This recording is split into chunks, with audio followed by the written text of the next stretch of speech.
kutoka, lakini wale waliokuja kuniweka pale wakakimbia.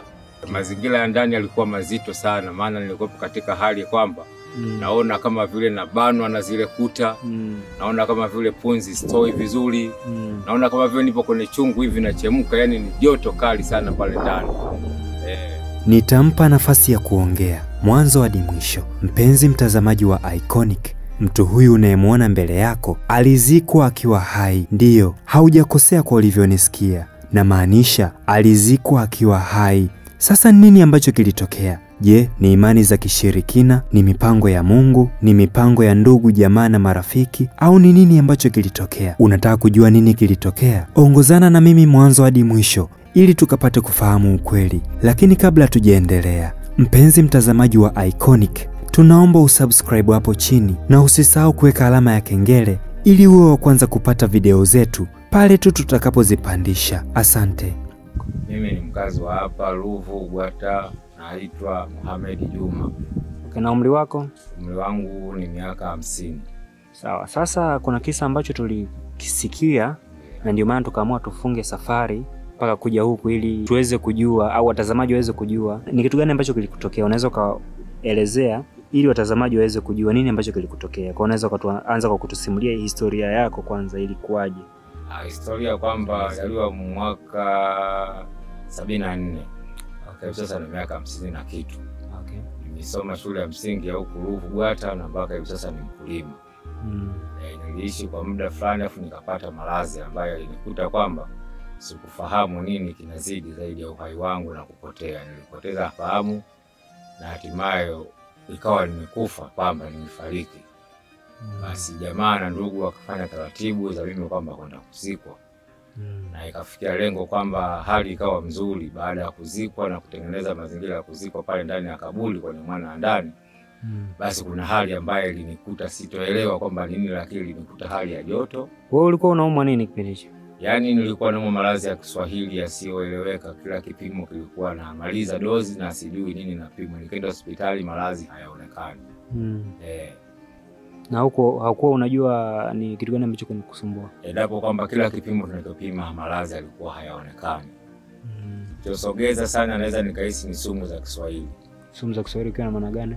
Kwamba ni mambo ya tunasema kwamba ni upepo mkali aidha ulinipita mimi katika matembezi yangu.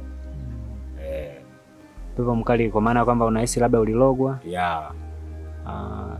Sasa kama unahisi ulikuwa umerogwa, kwa nini au kuenda labda kutafuta naye labda kwa mashehe labda au kwa wachungaji au kwa namna nyingine labda ungeenda kutafuta suluhisho huko au kufikiria kufanya hivyo? Ndio, kwa suluhisho hizo ambazo nilizokuwa napita na tiba nilizokuwa napata hazikusaidia mpaka nimefika kutokea hapo. Nilikuwa nahangaika kweli, nafika sehemu husika napata hili na niongopea hili na nafanya kila tiba, familia ilihangaika, lakini hatimaye nikafika hapo. Wewe kabla ya haya matukio kuanza kuumwa, ni ulikuwa unajishughulisha na nini? Na sana ni biashara. Kwa unafanya biashara gani? Wakati huo tunafanya biashara za kwenda kuchukua madawa ya kujiklimu, Diproson zile, sabuni za Liko. Sawa. Zizi power konyagi zile kutoka Tunduma. Za kwenda vifuko Malawi pale. Mpaka Zambia hapo tunafika hapo. Nimezaliwa kule Ugwata miaka hiyo ya 74. Nikapata information ya kusoma shule. Kwa hiyo nikahamishwa Dar es Salaam kusoma shule. Nilipomaliza mazingira ya 2000 yani nikaona mjini sipaelewi, nikauje tena pale kufanya mazingira ya kulima. Ndio mazingira haya yanatokea. Kwa mwisho wa siku ndio ikawaje? Nilikuwa nahangaika kweli, nafika sehemu husika napata hili na niongopea hili na nafanya kila tiba, familia ilihangaika, lakini hatimaye nikafika hapo. Mwisho wa siku sasa nikawa nishakata mawasiliano, familia nao wakajua kweli maana ni muda mwingi tumeuguza. Basi hamna budi, lazima tukazike. Yaani kukata mawasiliano kwa maana kwamba nilikufa. Maana nilipata kuzimia kama mara 2 mara 3, lakini hiyo ya 3 ikawa nimekufa kweli. Kwa hiyo ikawa hakuna pingamizi. Ulikuwa katika hali gani? Yaani nilikuwa katika hali ambayo kwamba sitoicholea picha kuikamata moja kwa moja, maana nilikuwa sehemu moja ni mzito sana, sikuelewa kitu gani katika moyo wangu kinafanyika au mwenyewe nipo wapi. Kwa baada ya hapo ikawaje? Baada ya hapo familia kafanya maandalizi ya kwenda kuzika. Kwa sasa Baada ya kuwa wameandaa mazishi sasa, nini ambacho kilifuata baada ya hapo? Wakaenda kuzika. Walipoenda kunizika sasa hapo, waliponiingiza pale ndani ya mwanandani. Kama kawaida ikawa kwamba watu wapo ambao wamekuja kushughulika kuzika. Walipopanga vile vitu vao kwamba walete ubao, wakaingiza ubao kwenye kutia ule udongo. Sasa naona ule mshtuko wa ule mdongo wakati wanaweka yale machepe kuangusha pale, ndipo nilipopata kushtuka. Na uliposhtuka kitu cha kwanza ulikifanya nini? Baada ya nini uliposhtuka tu hapo? Ni kitu cha kwanza gani ambacho ulikifanya? Yaani kaburi pale waliponiweka nilikuwa ni mtu ambaye nimepoteza fahamu na kama ni mtu niliokufa ganzi mwili wote. Wakati wanapanga yale miti ya kuzuia ule ubao ili waweke, ndipo ulipokuona kama vitu vinagonga katika kichwa changu na kusikia hisia za mbali kwamba kuna vitu nafanyiwa. Lakini sikuwa na nguvu za kujua kwamba vitu nafanyiwa nitavizuia vipi. Walipoanza kutia ule udongo sasa, ndio nikaanza kuona mshtuko zaidi wa joto unazidi pale ndani. Na kuona akili nakuja kama vile na kurupuka na kupata nguvu za kuweza kupiga kelele za yowe. Kwa hivyo ulipiga kelele za wendo wakawa wamekimbia. Wakakimbia kwanza kuhama ile sehemu kama nusu saa, wakawa wanajadiliana huko pale kweli au umetokea mwangi gani unaongea vile. Lakini kwa hatimaye kwa sababu kakaangu alikuwa na kusema kwamba siwezi nikashindwa kufukia, wanaweza wakaja kula hata wadudu. Ngoja nikafukia tena, akarudi. Ndicho kilichomrudisha pale. Sasa kuja ule mkukuluko ukawa mzito pale, labda kuona kama vile humo kuna mtu bado yuko salama. Ndio akajaribu kweli kuingiza majembe na kubomoa ile sehemu alorudishia udongo. Baada ya kuamka ulijua vipi kama ulikuwa umezikwa? Baada ya kuamka kujua kwangu kwa sababu nilipata hewa nyingine tofauti na ile ambayo nilikuwa napata pale chini. Maana pale nilikuwa kwenye joto mvuke mkali sana ulikuwa unanitawala. Nitamani kujua yani ulikuwa unajisikiaje kipindi umekufa au umepoteza fahamu. Tuseme ulikuwa umepoteza fahamu. Ulikuwa unajisikiaje? Yaani nilikuwa nipo kwenye mwili umekufa ganzi yote, misili ya mtu ipo kwenye barafu. Yaani hakuna ambacho kitakachokugusa kusikia uchungu, ni baridi tu kwenye mwili wangu. Je, baada ya kuwa umetoka sasa, je haukuwa na mapungufu yoyote pengine au kitu chochote ambacho kilibadilika kwenye mwili wako? Kwa sasa hivi kwenye mwili wangu naona natawaliwa na kitu cha, naweza nikafanya kitu alafu nikawa nasahau kitu kingine. Naweza nikawa nasema hapa naondoka na kitu fulani, lakini nisipofanya masala basi nitakirudia hata mara mbili. Hiyo ndio inaanza kuingia. Naona ni lazi kama ni hilo. Kwa hiyo maana yake ni kwamba kama unapoteza hivi kumbukumbu. Kumbukumbu naona zinapotea kwa sababu unaweza ukawaza tena, unaweza shamba ukalima panga ukaweka pale jembe, lakini unajikuta baadaye unachukua tu shati unarudi nyumbani. Kumbe kule nimeacha panga, narudi tena nachukua narudi. Hilo tukio gani linatokea mara kwa mara au ni siku tu baadhi? Siku baadhi ya siku ikitokea ndio naona kama ni lazi ndio kwangu linanitawala, lakini sio malazi ya kuumwa wala kulala kitandani sijapata bado. Yaani uliposhtuka vile, baada ya watu kuanza kukimbia, ulihisi kama watu wanakukimbia au haukuelewa chochote bado? Yaani wakati wananiingiza pale taratibu zote nasikia kwa mbali sana. Sawa? Nasikia kwa mbali sana kama mtu aliozimia, lakini sina nguvu ya kusema wewe njoo nifungue hapa au njoo niguse hapa, hamna. Kwa kweli pale nilikuwa sitoelewa kwamba kitu gani nafanyiwa. Haujua nini ambacho kinaendelea? Sijui ambacho kitu gani ndio kinaendelea. Kwanza mpaka nafika huku nilifikaje. Mazingira ya ndani yalikuwa mazito sana, maana nilikuwa katika hali kwamba naona kama vile nabanwa na zile kuta. Naona kama vile punzi stoi vizuri. Naona kama vile nipo kwenye chungu hivi nachemka, yani ni joto kali sana pale ndani. Ulipata msaada kwa njia gani sasa? Nilipata msaada baada ile kauli ya kupiga yowe. Wale bado walivotimuka, lakini kakaangu na baadhi ya ndugu wawili watatu walirudi bado. Baada kama muda gani wewe unavyohisi? Yaani walichukua kama nusu saa kwa sababu nao walikaa kidogo kwa kupata nini? Fahamu ni kweli pale kuna kelele zile zimetoka au tufanye kitu gani kimetokea pale au ni maajabu gani. Lakini ndugu kama ni ndugu damu mzito aliamua kakaangu kurudi bado. Sadaka 30 ni nyingi sana, pumzi ulikuwa unapataje na kwa vile tuseme kwamba ni miujiza ambayo utengeneza Mungu, hata mimi nilijikuta kwamba niko tu nimesimama hivyo. Kwa ulikuwa unapumua japo ni kwa shida. Kwa shida sana napumua, lakini ndio maana nikakwambia nikawa natoka jasho mwili yote mkao natetemeka kwa sababu napumua sio katika hali yangu ya kawaida. Napumua katika hali mzito, maana walishafunga zile kamba na upo katika wale mzigo. Huwezi kupumua kwa urahisi, ila tu kile sikitambaa kama kitambaa unapata punzi za hapa na pale. lakini joto ni kali sana. Kwa baada ya hapo kaka yako yule aliporudi ilikuwaje? Kaka aliporudi pale akathibitisha kweli jamaa huyu inawezekana yupo tofauti na mazingira. Kwa hiyo yeye akajaribu kuita. Kwa hiyo alipoita na mimi nikajaribu tena kujaribu kama kuna mtu ananiita, kwa hiyo nikasema akaona kweli huyu yuko salama. Basi akaongeza nguvu kuja kunitoa pale. Na alipokuja kutoa alikuwa ni yuko peke yake au? Walikuwa kama watu 3 4 hivi. Baada sasa kunitoa pale ndo taifa lote lilokuja kuzika likarudi. Pole sana. Nashukuru sana. Kwa sasa baada ya hapo, baada ya kuwa wamekutoa ilikuwaje? Yani nataka uelezee kuanzia yani wanakutoa kwenye ile kaburi paka wanakutoa nje pale wanakuweka labda hapo. Nini ambacho ulikuwa yani nini ambacho kiliendelea? Nataka unisimulie yani. Baada walivyonitoa kama kunitoa basi wakawa wamenitoa pale kwa mazingira yaliokuwa sio salama, ila wao waliniwekea katika njia za usalama kwa kunitoa yale manguo alonivisha na kuandaa maana kwamba ni sanda. Ni zile sanda na kuandaa taratibu za kunichukua na kunirudisha nyumbani. Na sikufika nyumbani moja kwa moja. Yani nilifika katika mikono ya wataalamu tena kuniangalia ili niishi vipi. Umezungumzia swala la wataalamu.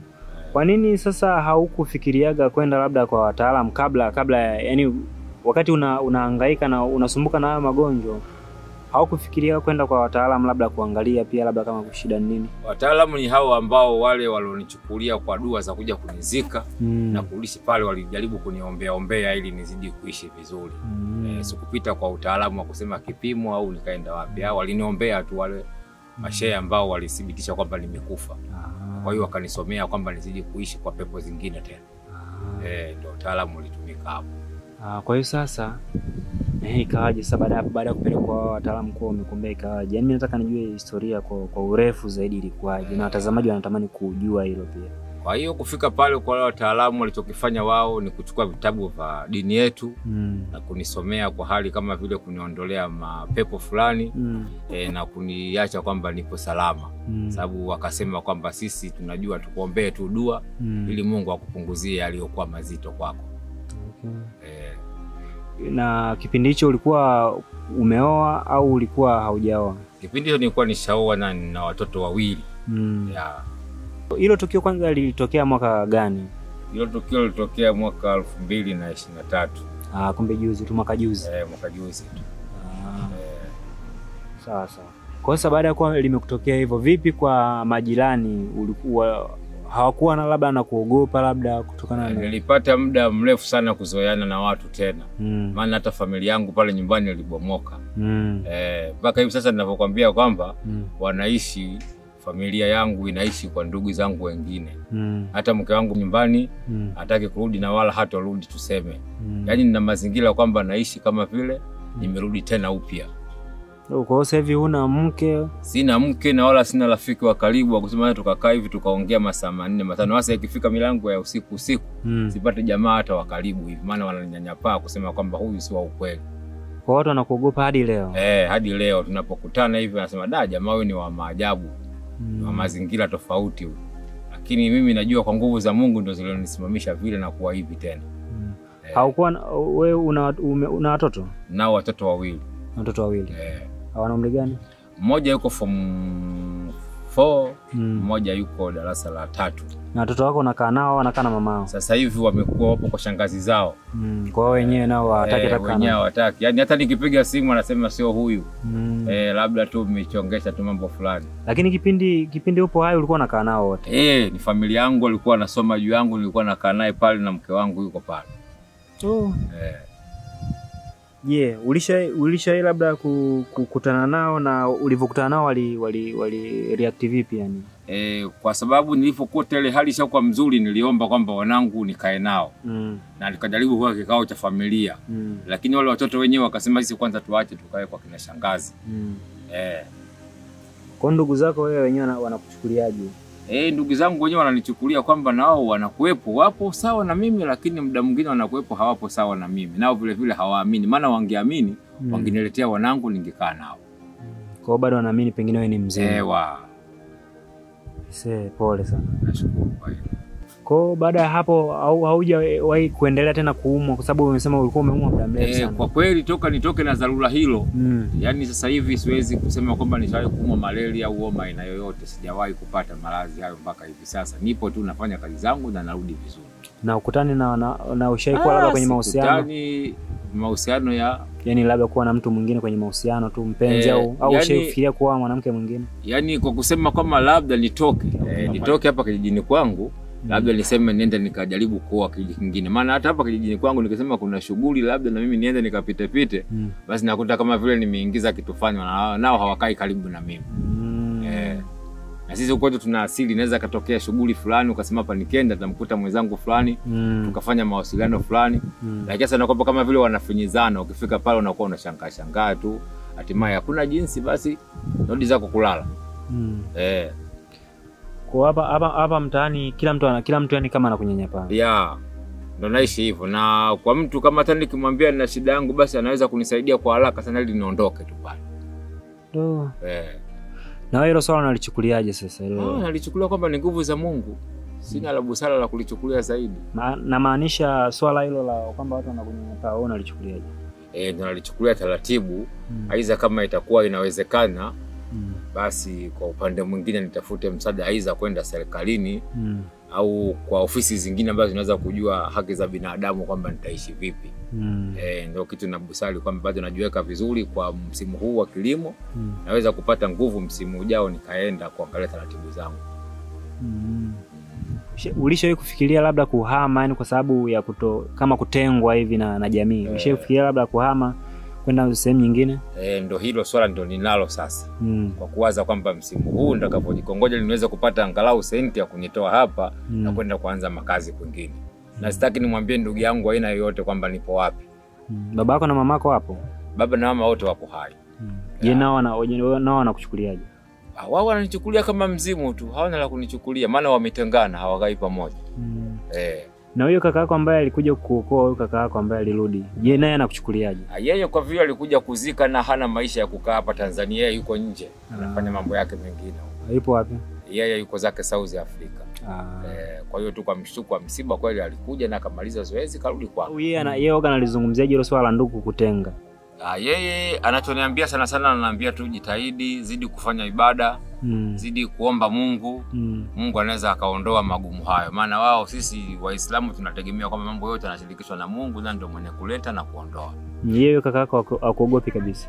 Yeye aniogopa, tunawasiliana kwa simu kwa sababu yeye ana umri mkubwa kuliko mimi. Hata kama akiniogopa atafanyaje? Atafanyaje wakati damu mzito? Kwa mama yako na baba yako ndo hataki hata karibu nawe? Mama yangu yeye kwa vile alitengana na baba, basi mama yuko zake na mama na baba yuko zake. Na nikifika simu habari ya saizi salama tukusalimiana basi.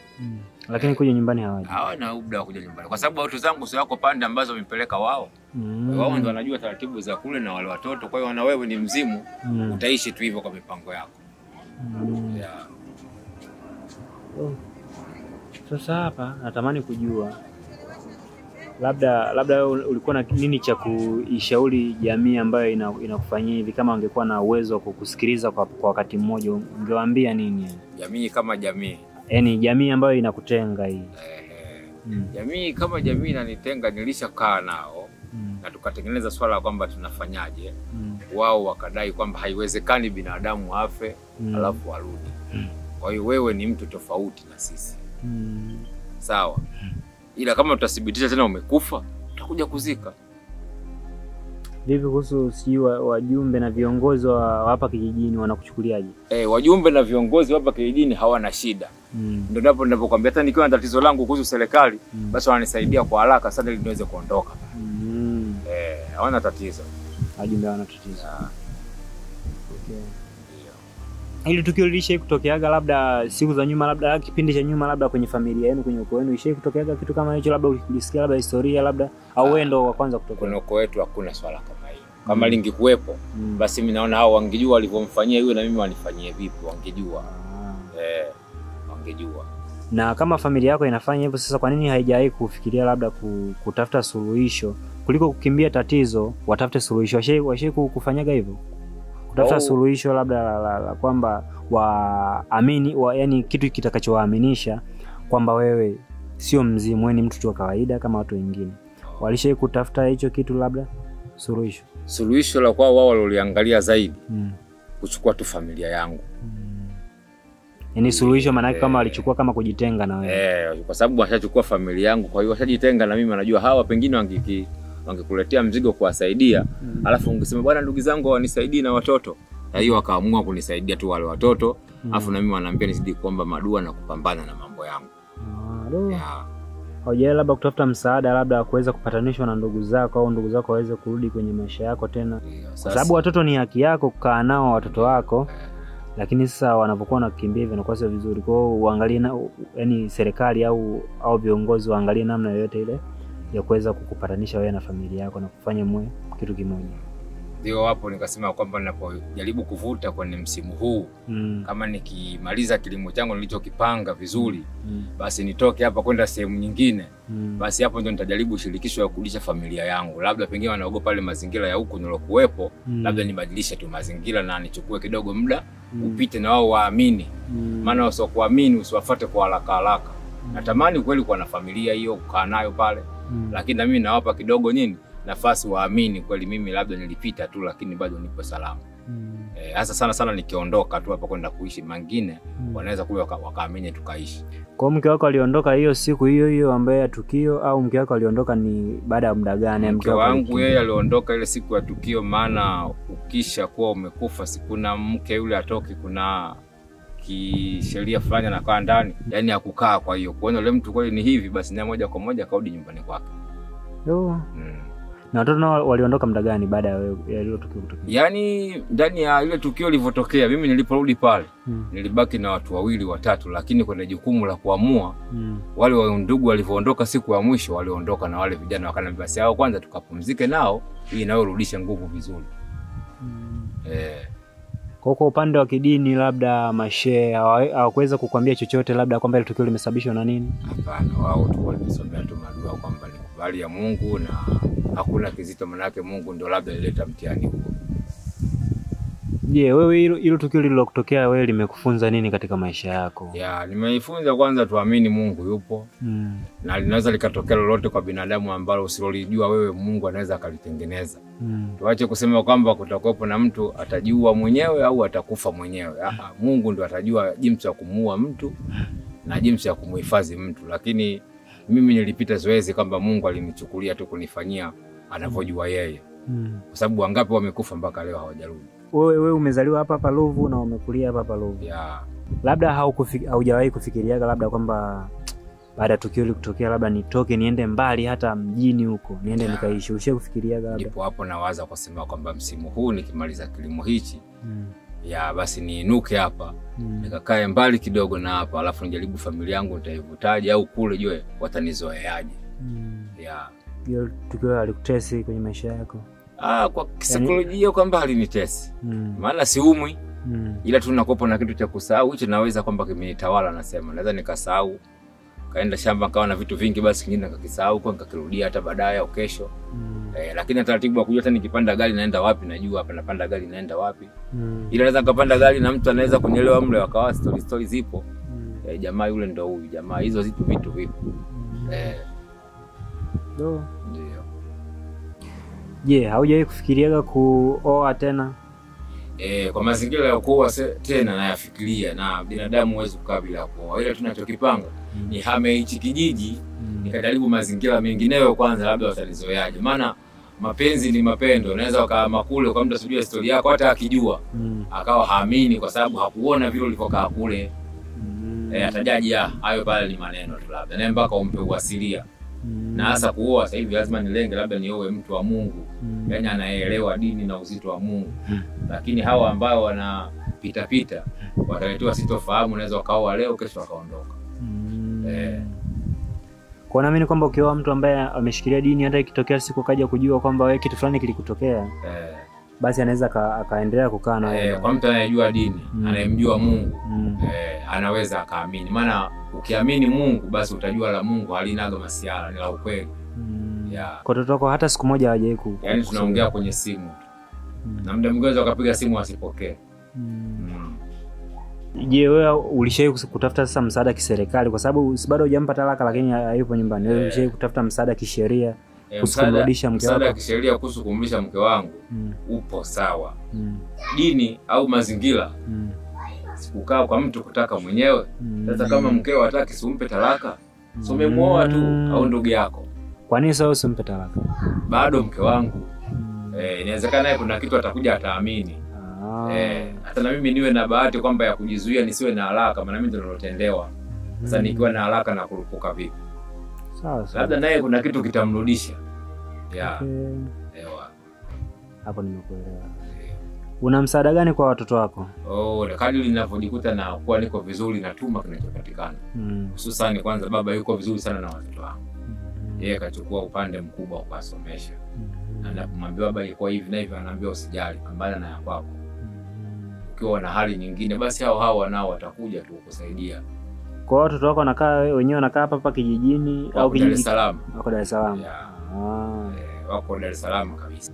Lakini wewe unawapenda watoto wako na unatamani kuwa nao? Ni damu yangu.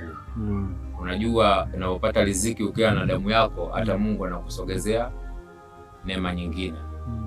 Unaweza ukajua kule mwanao labda analala, hajakula, analala, hana kitu kizuri, lakini ukaka baba nataka pipi, nataka jue inapendeza. Na watoto wako wa jinsia gani? Mmoja wa kiume, mmoja wa kike.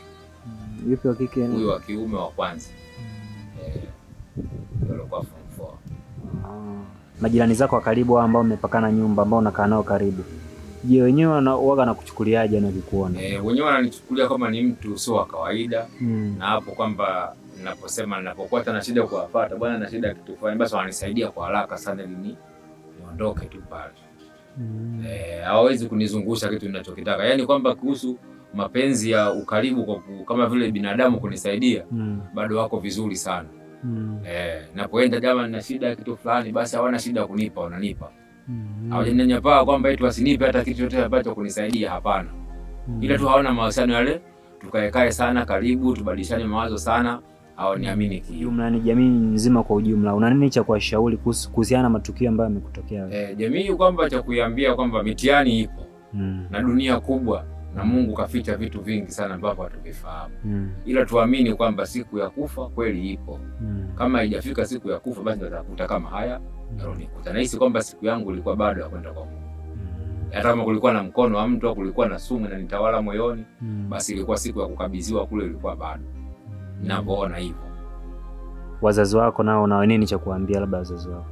Kama wazazi nawaambia kwamba wazidi kusaidia tu familia yangu, na wazidi kurudisha moyo kwamba mimi kilichokuwa kimenikuta sikuelewa ni kitu gani, lakini sasa hivi nipo kama vile walivyonizaa. Yaani wasiniogope wala kuninyanyapaa.